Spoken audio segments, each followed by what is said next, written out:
Assalamualaikum warahmatullahi wabarakatuh.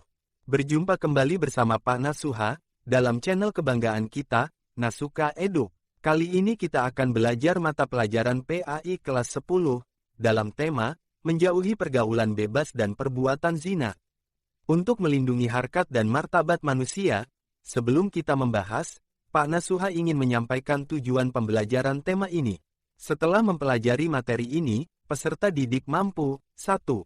Meyakini bahwa pergaulan bebas dan zina merupakan larangan agama. 2. Membiasakan sikap menghindari pergaulan bebas dan perbuatan zina, dengan berhati-hati dan menjaga kehormatan diri. 3. Menganalisis Qs. Al-Isra ayat 32, dan Qs. An-Nur ayat 2, serta hadis tentang larangan pergaulan bebas dan perbuatan zina. 4. Membiasakan diri membaca dengan tartil Qs. Al-Isra ayat 32, dan Qs. An-Nur ayat 2, serta hadis terkait. 5. Menghafalkan dengan fasih dan lancar Qs. Al-Isra ayat 32, dan Qs. An-Nur ayat 2, serta hadis terkait. 6. Menyajikan paparan mengenai bahaya larangan pergaulan bebas dan perbuatan zina dengan berhati-hati dan menjaga kehormatan diri. Pembahasan yang kedua adalah infografis, untuk capaian pengetahuan adalah menganalisis Qs. Al-Isra, ayat 32, dan Qs. An-Nur ayat 2, serta hadis tentang larangan pergaulan bebas dan perbuatan zina. Yang kedua adalah capaian keterampilan yaitu menghafalkan dengan fasih dan lancar Qs. Al-Isra ayat 32, dan Qs. An-Nur ayat 2, serta hadis tentang larangan pergaulan bebas dan perbuatan zina. Pembahasan yang ketiga adalah penguatan karakter pelajar Pancasila. 1. Membiasakan diri untuk tadarus Al-Quran dan meyakini bahwa menjauhi pergaulan bebas dan perbuatan zina adalah perintah Allah SWT. 2. Membiasakan perilaku menjauhi pergaulan bebas dan perbuatan zina, sebagai cerminan perilaku menaati perintah dari Qs. Al-Isra ayat 32, dan Qs. An-Nur ayat 2, serta hadis tentang larangan pergaulan bebas dan perbuatan zina. Pembahasan keempat adalah materi pembelajaran, yang meliputi 1. Teks bacaan Qs. Al-Isra ayat 32, dan Qs. An-Nur ayat 2, serta hadis tentang larangan pergaulan bebas dan perbuatan zina. 2. Identifikasi hukum bacaan. 3. Arti mufradat. 4. Terjemah ayat. 5. Telaah tafsir ayat. 6. Isi dan kandungan ayat. 7. Penerapan perilaku menghindari pergaulan bebas dan perbuatan zina. Pembahasan ketiga yaitu tadabur. Cermatilah gambar berikut ini, lalu tuliskanlah pesan moral dari masing-masing gambar. Berikan kesimpulan mengenai keterkaitan antara gambar-gambar tersebut dengan perintah untuk menjauhi pergaulan bebas dan perbuatan zina. Gambar 1. Suasana akad nikah pengantin muslim. Gambar 2. Suasana penggerebekan, razia pasangan yang tidak menikah. Aktivitas 2. Bacalah dengan cermat dan teliti kisah inspiratif berikut ini. Lalu tuliskan pendapat kamu tentang inti dan pesan moral yang tersirat di dalamnya. Judul artikel, Kisah Rasulullah SAW dengan seorang pemuda yang hendak berzina. Al-Kisah, pada suatu ketika Rasulullah SAW didatangi seorang pemuda yang hendak berzina. Lantas pemuda itu berkata kepada Rasulullah SAW, "Wahai Nabi, izinkan aku berzina." Mendengar hal tersebut, orang-orang yang sedang berkumpul di sekitar Rasul mencela pemuda itu sambil berkata, "Cukup, cukup." Kemudian Rasul berkata, "Suruhlah dia mendekat." Lalu pemuda itu pun mendekat. Kemudian duduk dekat sekali di hadapan Rasul. Setelah itu Rasul berkata, "Apakah kamu suka jika perzinahan itu terjadi kepada ibumu?" Pemuda itu menjawab, "Tidak, demi Allah ya Nabi." Kemudian Rasul menjawab, "Demikian juga orang lain, mereka tidak akan suka jika perzinahan itu terjadi pada ibu mereka." Kemudian Rasul melanjutkan, "Apakah kamu suka jika perzinahan itu terjadi pada anak perempuanmu?" Pemuda itu menjawab, "Tidak, demi Allah." Kemudian Rasul mengatakan, "Demikian juga orang lain, mereka tidak sudi jika perzinahan terjadi pada putri-putri mereka." Rasul bertanya kembali, "Apakah kamu suka jika perzinahan terjadi pada saudara perempuanmu?" Pemuda itu kembali menjawab, "Tidak demi Allah."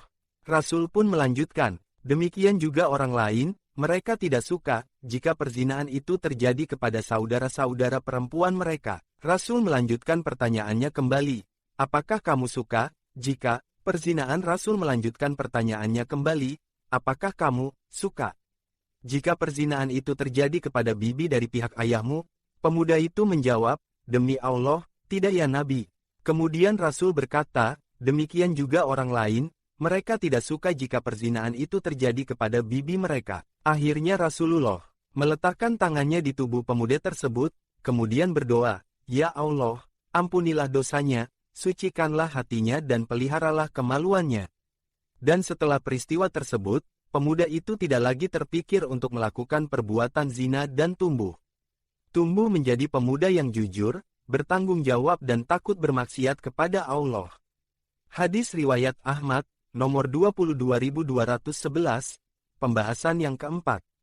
Wawasan keislaman. Marilah kita pelajari materi tentang larangan pergaulan bebas dan perbuatan zina, pada Qs. Al-Isra, ayat 32 dan Qs. An-Nur ayat 2 yang berisi tentang pesan-pesan mulia untuk diterapkan dalam kehidupan sehari-hari. Aktivitas ketiga. 1. Duduklah berpasangan dengan teman satu meja kamu. 2. Saling bergantian menyimak, bacalah. Qs. Al-Isra, ayat 32 dan Qs. An-Nur ayat 2 secara tartil. 1. Qs. Al-Isra, ayat 32 tentang larangan untuk mendekati perbuatan zina. ولا تقربوا الزنا إنه كان فاحشة وساء سبيلا. Artinya, dan janganlah kamu mendekati zina. Zina, itu sungguh suatu perbuatan keji, dan suatu jalan yang buruk. Mengidentifikasi hukum bacaan dan tajwid Qs. Al-Isra, ayat 32. 1. Lafal, wala. Hukum bacaan Mad Tabi'i, keterangan, ada harakat fathah yang diikuti huruf alif. 2. Lafal, takrobu. Hukum bacaan Qalqalah Sugro, keterangan, huruf qaf berharakat sukun. 3. Lafal, takrobu zina. Hukum bacaan alif lem syamsiyah, keterangan, alif lem mati yang bertemu dengan salah satu huruf syamsiyah, dibaca, lebur, sehingga bunyi al tidak dibaca. 4. Lafal, fahisata wasa'a. Hukum bacaan idgham bigunah, keterangan. Keterangan, huruf ta, berharakat fathah tanwin bertemu huruf waw. 5. Lafal, sabila. Hukum bacaan mad, iwat, keterangan, fathah tanwin pada akhir kata jika wakaf atau berhenti, dibaca mad sehingga harakat tanwin tidak lagi dibunyikan. Aktivitas keempat. 1. Bagilah kelas menjadi beberapa kelompok, dan tentukan koordinator masing-masing kelompok. 2. Buatlah 2 jenis kartu dari kertas post-it, kemudian tuliskan potongan-potongan lafal Qs. Al-Isra, ayat 32 pada satu jenis kartu, dan tuliskan hukum bacaannya pada jenis kartu yang lain. 3. Tukarkan kartu-kartu itu kepada kelompok yang lain, lalu masing-masing kelompok bertugas untuk menjodohkan kartu lafal dengan kartu hukum tajwid dengan benar pada kertas plano. 4. Kelompok yang tercepat menjodohkan dengan tepat adalah pemenangnya. Pembahasan berikutnya yang C. Mengartikan mufrodat Qs Al-Isra ayat 32. Lafal wala, arti, dan janganlah. Lafal kana, arti, suatu perbuatan. Lafal takrobu, arti, kamu mendekati. Lafal fahisatan, arti, yang keji. Lafal azina, arti, zina. Lafal wasa'a, arti, dan yang buruk. Lafal inahu, arti, zina, itu sungguh. Lafal sabila, arti, jalan. Aktivitas kelima. 1. Dalam kelompok yang masih sama dengan aktivitas sebelumnya. Setelah mempelajari arti mufradat Qs. Al-Isra, ayat 32 tersebut, buatlah kartu-kartu yang berisi potongan ayat dan artinya. 2. Kemudian tukarkan kartu-kartu itu kepada kelompok yang lain, lalu masing-masing kelompok bertugas untuk menyusun secara urut kartu lafal dan arti mufradat tersebut dengan benar pada kertas plano. 3. Kelompok yang tercepat mengurutkan dengan benar adalah pemenangnya. 4. Dalam kelompok yang masih sama dengan sebelumnya, lakukanlah library research atau studi pustaka.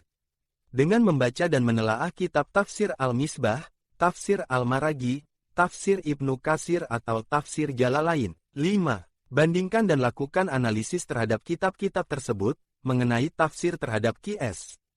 Al-Isra, ayat 32. 6. Catatlah hasil. Analisis kalian di buku kerja dan presentasikan di kelas.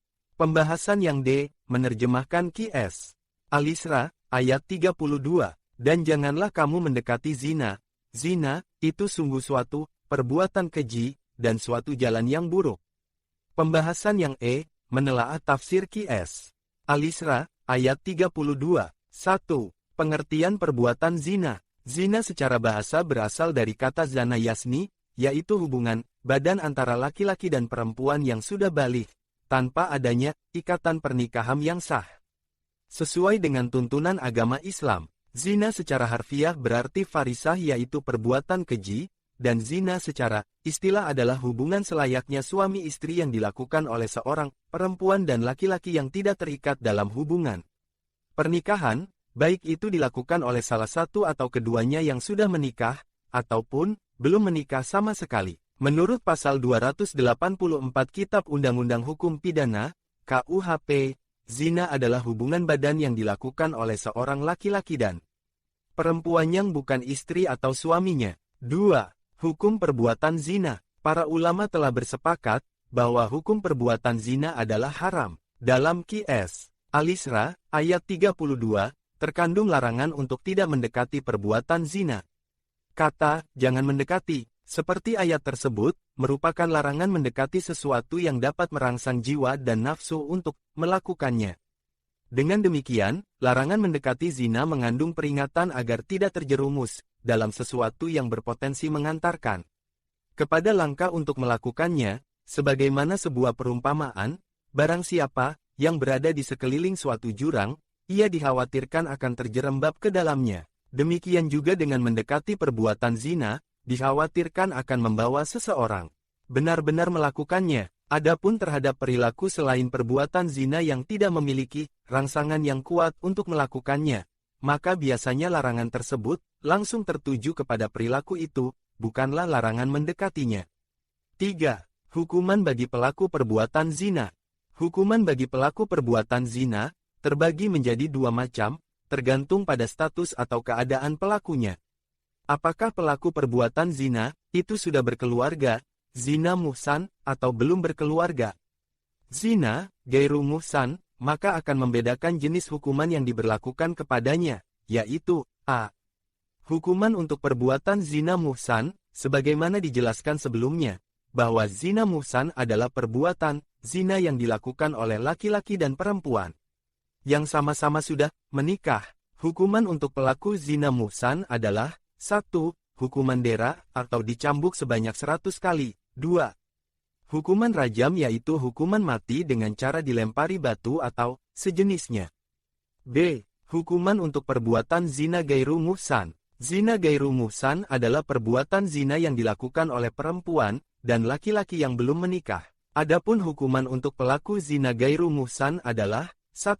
Apabila pelaku zina gairu muhsan adalah gadis dan perjaka maka hukumannya adalah dera atau cambuk 100 kali dan diasingkan dari wilayah tempat tinggalnya. 2. Apabila pelaku zina gairu muhsan adalah janda dan duda, maka hukumannya adalah dera 100 kali dan hukum rajam hingga meninggal dunia. C. Hukuman perbuatan zina dalam Kitab Undang-Undang Hukum Pidana, KUHP. Dalam pasal 284 KUHP, pelaku perbuatan zina dapat diancam dengan hukuman 9 bulan penjara. KUHP menganggap bahwa hubungan badan antara laki-laki dan perempuan di luar perkawinan adalah zina, namun tidak semua perbuatan zina dapat dihukum. Perbuatan zina yang dapat dihukum adalah perbuatan zina yang dilakukan oleh laki-laki dan perempuan yang sudah menikah. Tuntutan terhadap pelaku sendiri hanya dapat dilakukan oleh salah satu pasangan dari pelaku perbuatan zina tersebut, atau yang merasa tercemar akibat perbuatan tersebut. Sedangkan dalam ketentuan Islam, hukuman bagi para pelaku zina baru dapat diterapkan apabila memenuhi unsur-unsur perbuatan zina dengan beberapa kriteria berikut ini. 1. Perzinaan dilakukan di luar hubungan perkawinan yang sah dan disengaja. 2. Pelakunya adalah mukalaf. Bila seorang anak kecil atau orang yang tidak berakal, gila, melakukan hubungan seksual di luar pernikahan, maka tidak dapat dituntut dalam pelanggaran perbuatan zina secara syar'i. 3. Dilakukan secara sadar tanpa paksaan, artinya kedua belah pihak saling menghendaki, bukan karena paksaan, karena jika salah satu pihak merasa terpaksa, maka dia bukanlah pelaku melainkan korban. Dalam hal ini, pelaku tetap dikenakan hukuman had, sedangkan korban tidak dikenakan hukuman. 4. Terdapat bukti-bukti telah terjadi perzinaan. Setidaknya ada 3 alat untuk pembuktian perbuatan zina, yaitu a. Saksi. Para ulama bersepakat bahwa zina tidak dapat dibuktikan kecuali adanya 4 orang saksi. Menurut ijtima ulama, saksi dalam tindak pidana zina haruslah berjumlah 4 orang laki-laki, beragama Islam, baligh, berakal sehat, hifsun, mampu mengingat, dapat berbicara, bisa melihat dan adil. Apabila ada satu saksi perempuan, maka perempuan tersebut harus 2 orang sehingga dapat dikatakan saksi. Dengan kata lain, 1 orang saksi laki-laki dapat digantikan dengan 2 orang saksi perempuan. B. Pengakuan. Menurut Imam Malik dan Imam Syafi'i 1 kali pengakuan saja sudah cukup untuk menjatuhkan hukuman. Sedangkan Imam Abu Hanifah beserta pengikutnya berpendapat bahwa hukuman zina baru bisa diterapkan setelah adanya 4 kali pengakuan yang dikemukakan satu persatu di tempat yang berbeda-beda. C. Adanya korinah, indikasi, kehamilan. Seorang perempuan wajib dijatuhi hukuman haid jika perempuan yang hamil tersebut tidak memiliki suami. Pembahasan yang keempat, menelaah isi dan kandungan Qs. Al-Isra, ayat 32. Di satu sisi, seks dalam pandangan Islam merupakan sesuatu yang suci. Namun di sisi lain, karena adanya perbuatan zina, maka menjadikan seks itu sesuatu yang kotor dan menjijikkan, serta akan berpotensi menimbulkan berbagai penyakit yang membahayakan kehidupan manusia jika terjadi penyimpangan dalam penyalurannya, sebagaimana disebutkan dalam Qs. Al-Isra, ayat 32, bahwa mendekati perbuatan zina saja sudah terlarang, apalagi jika sampai melakukannya, maka tentu saja pelakunya telah melakukan perbuatan yang keji dan menempuh jalan yang sangat buruk. Mengapa? Karena hal ini dapat menimbulkan berbagai akibat antara lain tercerabutnya akar kekeluargaan, atau nasab, menyebarnya penyakit menular, merajalelanya nafsu dan kemaksiatan serta terjadinya degradasi moral di tengah masyarakat. Hal ini menegaskan, pada kalimat, dan janganlah kamu mendekati zina, dengan melakukan hal-hal yang keji, meskipun hanya dalam bentuk hayalan. Sekalipun, karena sesungguhnya perbuatan zina, itu adalah suatu perbuatan yang sangat keji dan melampaui batas dalam ukuran apapun, serta merupakan jalan yang sangat buruk untuk menyalurkan kebutuhan biologis manusia. Berikut ini merupakan contoh perilaku mendekati perbuatan zina yang terjadi di sekitar kehidupan kita, yaitu 1. Menjalani pergaulan bebas, yaitu pergaulan yang tidak berlandaskan pada norma, aturan dan batasan agama. Berpacaran, berduaan di tempat-tempat sepi, melakukan kontak fisik antara laki-laki dan perempuan yang bukan mahram, berpelukan, berciuman dan hal-hal lain yang dapat mendorong seseorang untuk melakukan perbuatan zina. 2. Mendatangi tempat-tempat yang dapat mengundang nafsu syahwat. 3. Berhayal dan berimajinasi tentang aurat lawan jenis. 4. Melihat konten, tayangan video, film, TV atau media yang dapat merangsang nafsu syahwat, melakukan panggilan video yang mengandung imajinasi seksual, VCS. 5. Membaca artikel, buku, bacaan atau sumber-sumber yang lain yang dapat membangkitkan nafsu birahi. 6. Mengenakan pakaian yang tidak menutupi aurat, terbuat dari bahan yang tipis dan transparan serta memperlihatkan lekuk tubuh seorang perempuan yang dapat menggoda lawan jenis. Begitu kejinya perbuatan zina. Sayyid Qutb pun menjelaskan bahwa di dalamnya terdapat beberapa keburukan yaitu a. Penempatan asal muasal kehidupan, sel sperma dan sel telur, bukan pada tempat yang sah. B. Berpotensi untuk terjadinya tindak kejahatan berikutnya yaitu menggugurkan atau membunuh janin apabila terjadi kehamilan. C. Berpotensi terjadinya penelantaran jika bayi hasil perzinahan tersebut dibiarkan lahir dan hidup. D. Tidak jelasnya nasab seseorang, sehingga menjadi hilang kepercayaan menyangkut kehormatan dari anak yang dilahirkan. E. Keluarga dari pelaku perbuatan perzinaan menjadi rapuh, sedangkan keluarga merupakan wadah yang terbaik untuk mendidik dan menyiapkan generasi muda yang memikul tanggung jawab pada kehidupan selanjutnya. Menurut Imam Sayuti dalam kitab Al-Jami' Al-Kabir, perbuatan zina dapat mengakibatkan 6 dampak negatif bagi pelakunya. 3 dampak negatif di dunia, dan 3 dampak negatif akan ditimpakan di akhirat, yaitu 1. Dampak yang ditanggung di dunia, a. Menghilangkan kewibawaan. Pelaku zina akan kehilangan kehormatan, martabat dan harga dirinya di tengah masyarakat, bahkan bisa juga dianggap menjijikkan dan menjadi sampah bagi masyarakat. B. Menyebabkan kefakiran. Tidak jarang, perilaku zina dapat membawa pelakunya menjadi miskin, karena ia akan selalu mengejar kepuasan nafsunya, dan tidak keberatan untuk mengeluarkan sejumlah biaya untuk memenuhi hasratnya. C. Memperpendek umur. Perilaku zina juga akan menyebabkan umur seseorang berkurang, karena perbuatan tersebut bisa menyebabkan dirinya terserang berbagai penyakit menular seksual yang berbahaya seperti halnya HIV/AIDS, kanker, penyakit kelamin dan sebagainya yang bisa mengantarkannya kepada resiko kematian. 2. Dampak yang akan ditanggung di akhirat. A. Mendapatkan murka Allah. Perbuatan zina merupakan suatu dosa besar, sehingga para pelakunya akan mendapatkan murka dari Allah kelak di akhirat. B. Mendapat hisab yang buruk. Pada saat yaumul hisab, para pelaku zina akan menyesali perbuatannya, manakala kepada mereka akan diperlihatkan betapa besarnya dosa zina yang pernah mereka lakukan. C. Mendapat siksa yang pedih. Pelaku zina akan mendapatkan siksa yang berat dan pedih kelak di akhirat. Adapun akibat dari perbuatan zina antara lain adalah 1. Dilaknat oleh Allah dan Rasul-Nya. 2. Dijauhi atau dikucilkan oleh masyarakat di sekitarnya. 3. Garis keturunan, nasab menjadi tidak jelas. 4. Anak hasil perbuatan zina tidak dapat dinasabkan kepada garis keturunan ayah biologisnya. 5.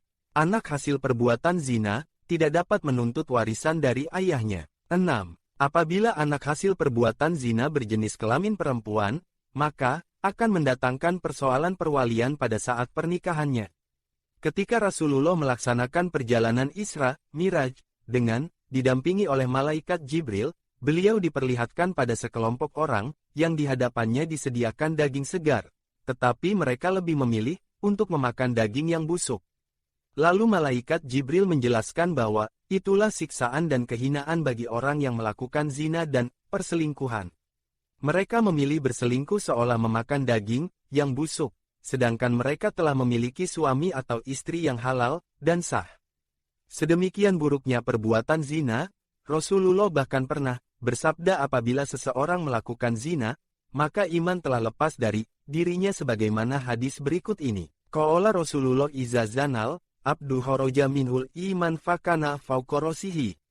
Kazzulatin faiza horoja minhu zalikal, amali, ada ilaihil iman. Artinya, dari Abu Hurairah, dari Nabi bersabda, jika seseorang telah berzina, maka iman itu keluar dari dirinya seakan-akan dirinya sedang diliputi gumpalan awan di atas kepalanya. Jika ia lepas dari zina, maka iman itu akan kembali kepadanya. Hadis riwayat Tirmidzi. Demikianlah, begitu banyaknya dampak negatif dari perbuatan zina, sehingga seyogyanya menjadi ibrah dan bahan untuk refleksi bagi masyarakat, terutama pemuda dan pelajar, yang sedang berjuang untuk menyiapkan masa depan dan menggapai cita-cita untuk memiliki kehidupan yang lebih baik di masa mendatang, agar selalu berhati-hati dan menjaga diri supaya tidak terjerumus pada pergaulan bebas yang melampaui batas dan norma agama. Sebagaimana hadis Rasulullah berikut ini, la yahluwana rojulun bi imroatin ila kana salit saumasyaitunu,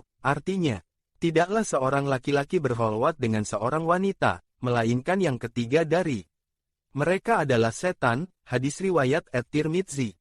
Hendaklah para pemuda dan pelajar khususnya mampu untuk menjaga pergaulan, menundukkan pandangan dan melindungi dirinya agar tidak terjerumus pada perbuatan zina yang akan menghilangkan kewibawaan, harkat, martabat dan kehormatan dirinya di hadapan Allah, maupun di hadapan sesama manusia. Pembahasan kedua. Qs. An-Nur ayat 2 tentang larangan untuk melakukan pergaulan bebas. Aktivitas ke-9. 1. Bagilah kelas menjadi beberapa kelompok. 2. Pada setiap Kelompok harus terdapat minimal 2 orang yang sudah bagus bacaan Al-Qur'annya. 3. Bacalah QS An-Nur ayat 2 secara tartil bersama-sama. 4. Teman yang kualitas bacaannya lebih baik, membimbing dan membantu mentasin bacaan anggota kelompok lainnya. Secara bergantian. A. Membaca QS An-Nur ayat 2, Azaniyatu wazani fajlidu kula wahidin minhuma mi'ata jaldah, wala tahutkum bihima rafatun fi diinilahi in kuntum tukminuna bilahi wal yaumil akhir, wal yashhud, atza'abahuma. Toifatum minal mukminin, artinya, perempuan yang berzina dan laki-laki yang berzina, maka deralah tiap-tiap seorang dari keduanya 100 dali dera, dan janganlah belas kasihan kepada keduanya mencegah kamu untuk menjalankan agama Allah. Jika kamu beriman kepada Allah, dan hari akhirat, dan hendaklah, pelaksanaan, hukuman mereka disaksikan oleh sekumpulan orang-orang yang beriman. B. Mengidentifikasi hukum bacaan dan tajwid QS. An-Nur ayat 2, Lafal Azaniyatu, hukum bacaan, Alif Lam.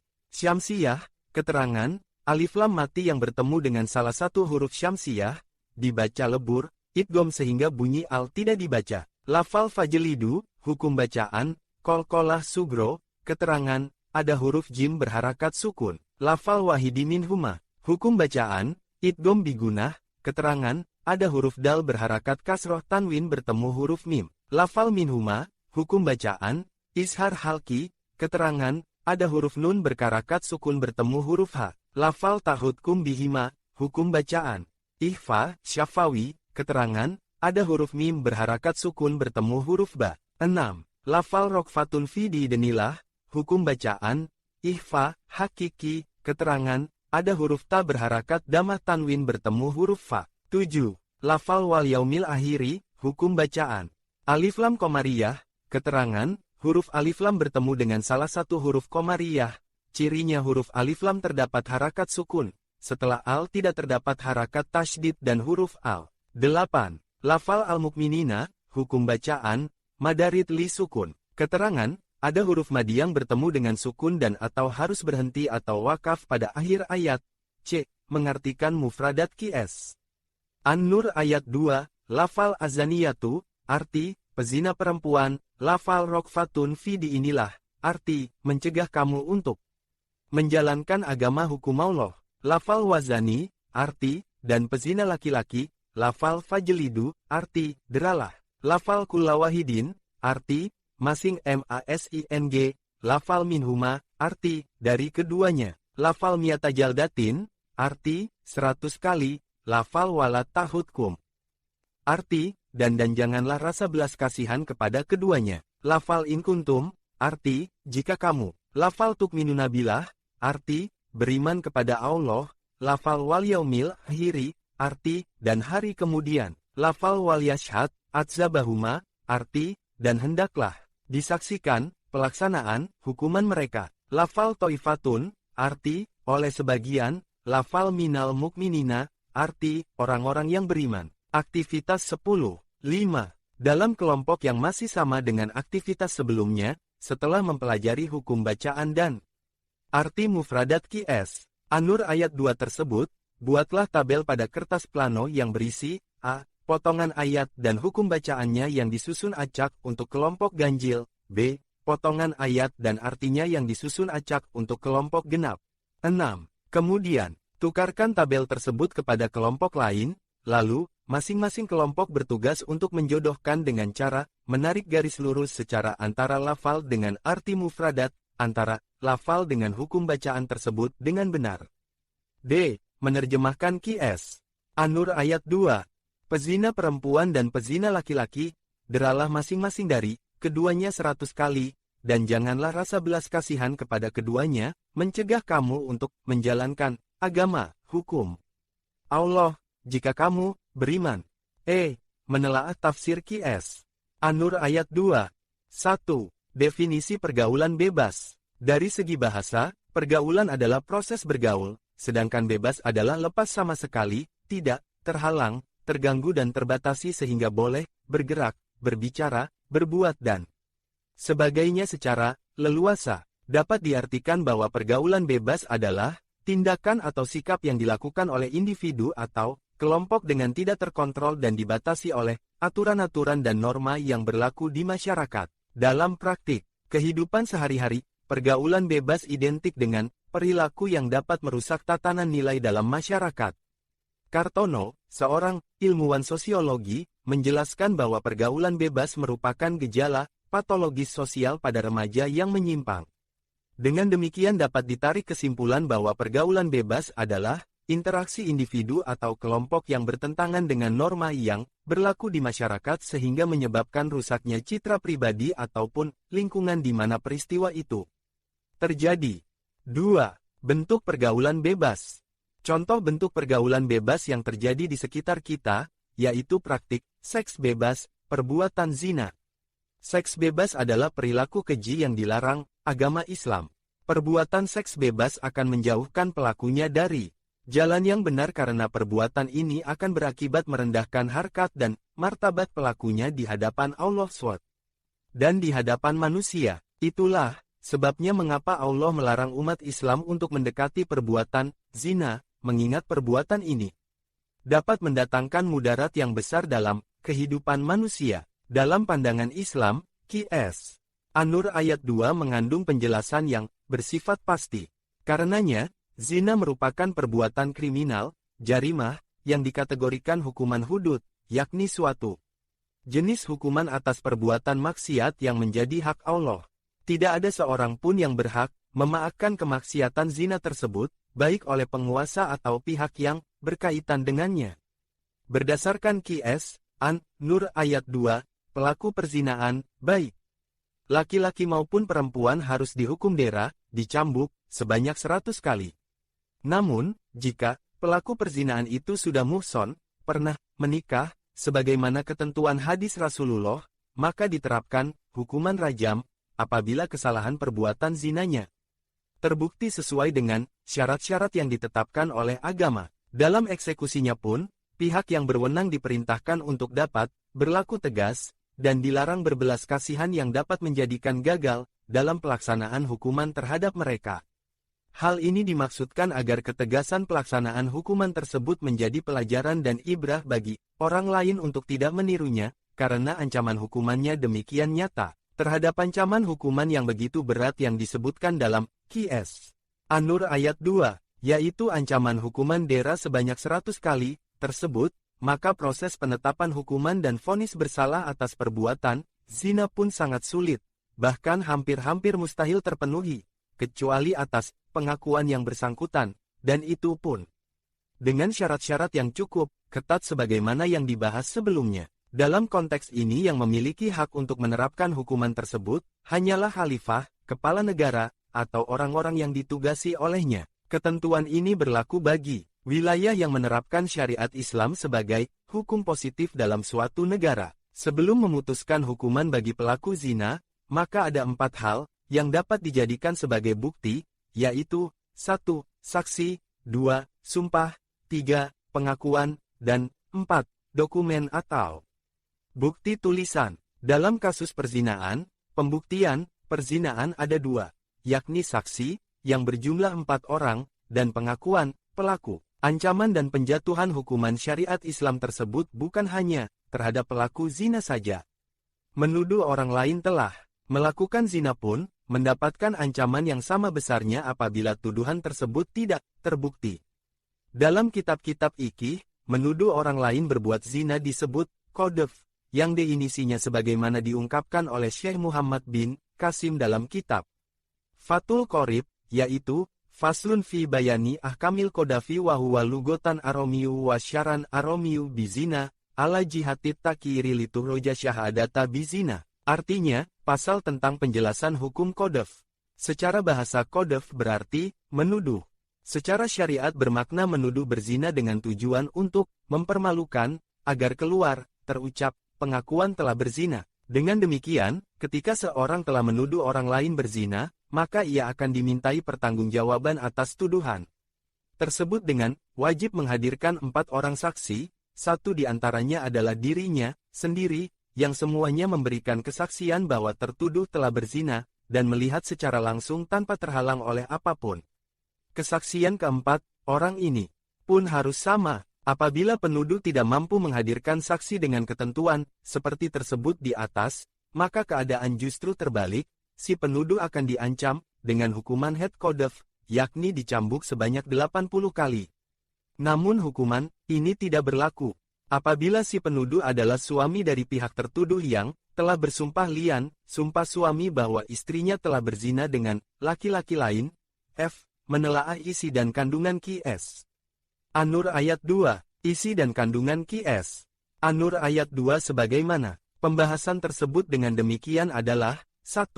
Perintah Allah untuk menghukum dera, cambuk sebanyak 100 kali masing-masing untuk pelaku zina perempuan dan pelaku zina laki-laki, untuk memberikan shock terapi dan peringatan bagi orang lain untuk tidak meniru dan mengikutinya. 2. Pada pelaksanaan hukuman tersebut, pihak yang berwenang diharapkan bisa bertindak tegas dan dilarang berbelas kasihan kepada kedua pelaku zina tersebut dalam pelaksanaan hukuman terhadapnya. 3. Pelaksanaan hukuman atau eksekusi hukum dera tersebut hendaknya disaksikan oleh sebagian orang-orang yang beriman, masyarakat di wilayah di mana keduanya tinggal. 4.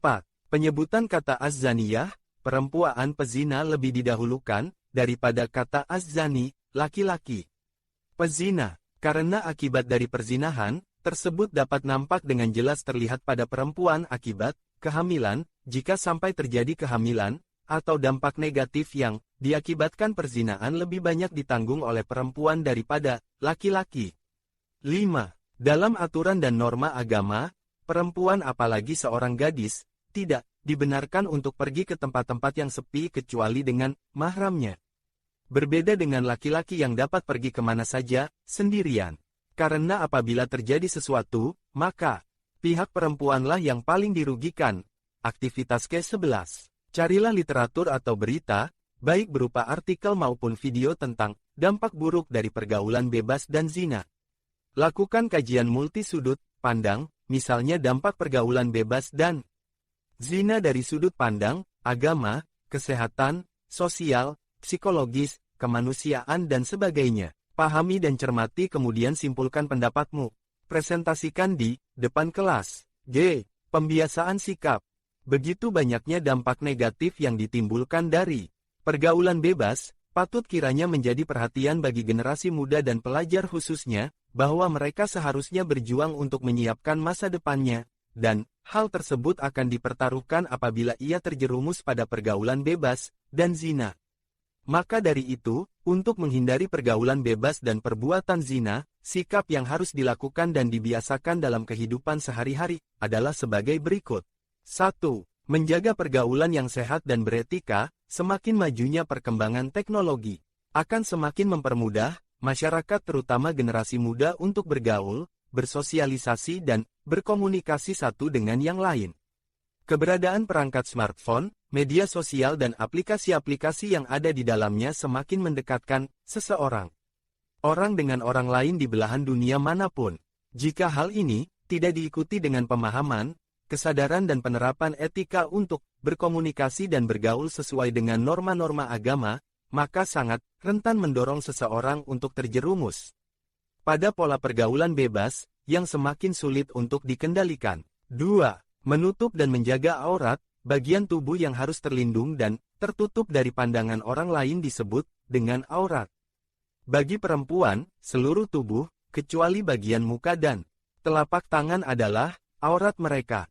Sedangkan bagi laki-laki, aurat adalah bagian tubuh antara pusar sampai dengan lutut. Bagaimana cara menutup dan menjaga aurat agar terhindar dari bahaya pergaulan bebas dan zina?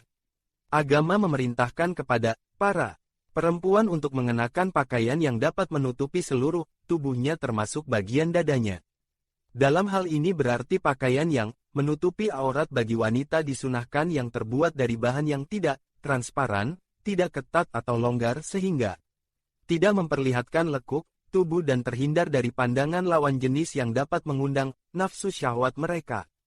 Laki-laki pun demikian, agar terhindar dari pandangan lawan jenis yang berakibat mendatangkan hayalan dan imajinasi yang dilarang oleh agama, hendaklah laki-laki juga menutup aurat dengan pakaian yang sopan dan sesuai. 3. Selektif dalam memilih teman bergaul. Selektif dalam memilih teman bergaul akan membawa dampak yang baik bagi seseorang, karena seorang kawan akan mempengaruhi kawan lainnya. Apabila seseorang memilih kawan yang saleh, maka ia pun akan terpengaruh menjadi baik.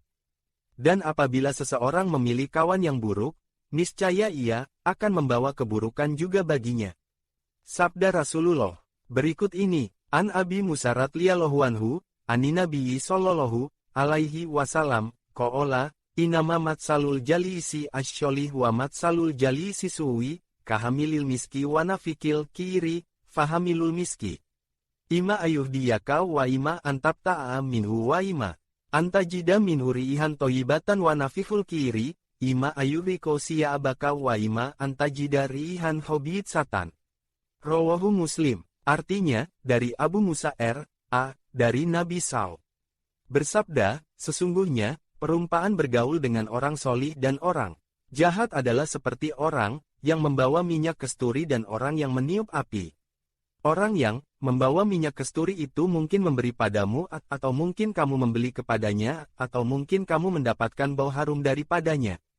Dan tentang orang yang membawa api itu mungkin ia akan membakar kainmu dan mungkin kamu akan mendapatkan bau busuk daripadanya. Tentu saja maksud dari hadis ini adalah anjuran untuk memilih dan selektif, mengambil teman yang baik, untuk memberi nasihat dan menjauhkan kita dari keburukan. Kebaikan yang akan diperoleh oleh seseorang yang berteman dengan orang yang saleh, tentu saja akan lebih besar dari aroma harum, semerbak yang ditimbulkan oleh seorang penjual minyak wangi, karena ia akan mengajarkan hal-hal yang bermanfaat untuk dunia dan akhirat. 4. Menghindari dan meninggalkan tempat-tempat maksiat, agar terhindar dari perbuatan yang dapat menjerumuskan seseorang pada pergaulan bebas dan zina, harus ditanamkan tekad di dalam hati, untuk menahan diri dan menghindari keinginan, ataupun diundang oleh orang lain, untuk datang ke tempat-tempat maksiat. Juga harus memiliki keberanian dan ketegasan untuk meninggalkan suatu tempat, jika terindikasi di tempat tersebut, akan memicu dorongan untuk terjadinya pergaulan bebas dan perbuatan zina. 5. Memanfaatkan waktu luang dengan melakukan kegiatan positif. Waktu luang yang dimiliki oleh seseorang, hendaklah dimanfaatkan untuk sesuatu yang positif dan mendatangkan manfaat. Misalnya aktif di majelis taklim, melakukan kajian remaja, kajian keputrian, berolahraga, atau menciptakan kreasi-kreasi dan hasil karya yang bermanfaat. Dengan demikian, jika waktu yang kita miliki kita manfaatkan dan kita salurkan untuk kegiatan-kegiatan yang positif, maka tidak lagi tersisa waktu lain untuk melakukan hal-hal yang mendatangkan mudarat dan maksiat.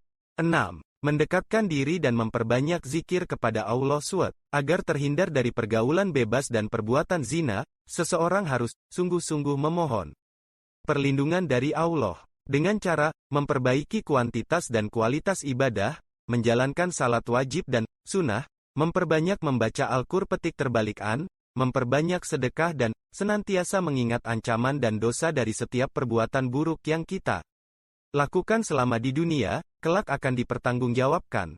7. Berpuasa sebagai perisai nafsu. Puasa adalah berlatih mengendalikan nafsu. Apabila seorang mukmin mampu mengendalikan nafsunya, maka ia akan mampu menahan berbagai larangan Allah. Puasa menjadi semacam perisai yang membentengi seseorang dari keinginan untuk berbuat maksiat sebagaimana hadis Rasulullah. Yang artinya sebagai berikut, wahai para pemuda, barang siapa yang sudah sanggup menikah, maka menikahlah. Karena itu lebih menundukkan pandangan dan lebih menjaga kemaluan. Barang siapa yang belum mampu, maka berpuasalah, karena puasa itu obat pengekang nafsunya, hadis riwayat Bukhari Muslim. Demikian tema menjauhi pergaulan bebas dan perbuatan zina untuk melindungi harkat dan martabat manusia telah Pak Nasuha sampaikan. Harapannya semoga ilmu kalian diberkahi Allah. Amin. Akhirnya, wassalamu alaikum warahmatullahi wabarakatuh.